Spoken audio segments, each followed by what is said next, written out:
ગુજરાત એટીએસે પકડેલા આઈએસકેપીના 3 આતંકીઓના મામલે અપડેટ્સ મળ્યા છે। આતંકીઓની તપાસમાં એનઆઈએને સોંપવાનો આદેશ કરવામાં આવ્યો છે। કેસની ગંભીરતા જોતા કેન્દ્રીય ગૃહ વિભાગે આ નિર્ણય કર્યો છે। એનઆઈએ અમદાવાદ યુનિટમાં સમગ્ર કેસની તપાસ કરશે। નવેમ્બર 2025માં ગુજરાત એટીએસે 3 આતંકીઓને ઝડપ્યા હતા। આતંકીઓ પાસેથી રાઇઝિન ઝેર અને હથિયારો ઝડપાયા હતા।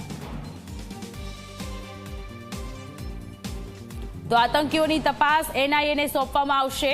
ગુજરાત એટીએસે આઈએસકેપીના 3 જેટલા આતંકીઓને ઝડપી પાડ્યા હતા અને હવે ગૃહ વિભાગ દ્વારા આ મહત્વનો નિર્ણય લેવામાં આવ્યો છે। આગામી તપાસ હવે ગુજરાત એટીએસ કરશે।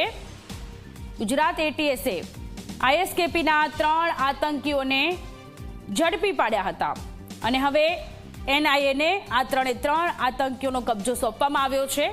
આગળની તપાસ હવે એનઆઈએ દ્વારા થશે। કેસની ગંભીરતાને જોતા ગૃહ વિભાગ દ્વારા કેન્દ્રીય ગૃહ વિભાગ દ્વારા આ મહત્વનો નિર્ણય લેવામાં આવ્યો છે। એનઆઈએ અમદાવાદ યુનિટ ખાતે તપાસ હાથ ધરાશે। સંવાદદાતા ઉદય ફોન લાઈન પર જોડાયેલા છે। ઉદય, ગુજરાત એટીએસે પકડેલા આઈએસકેપીના 3 આતંકીઓની તપાસ હવે એનઆઈએ કરશે, વધુ વિગતો શું છે?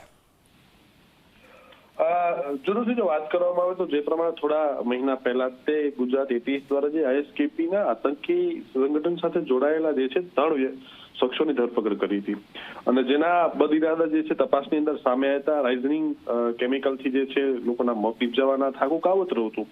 ત્યારે ત્યાં કેસની તપાસ જે છે હવે એનઆઈને સોંપવામાં આવી છે અને એનઆઈએ જે છે એ ઊંડાણપૂર્વક આખી આ તપાસ કરશે અને અમદાવાદ ઝોન જે એનઆઈએ છે તેને આખી આ તપાસ સોંપવામાં આવી છે અને કાગળિયા તમામ મેળવી અને તપાસ પણ શરૂ કરી દીધી છે। ત્યારે આ તપાસની અંદર ભવિષ્યમાં જે છે અનેક ચોંકાવનારા ખુલાસા જે છે થઈ શકે। જી ઉદય, આભાર તમામ વિગતો માટે।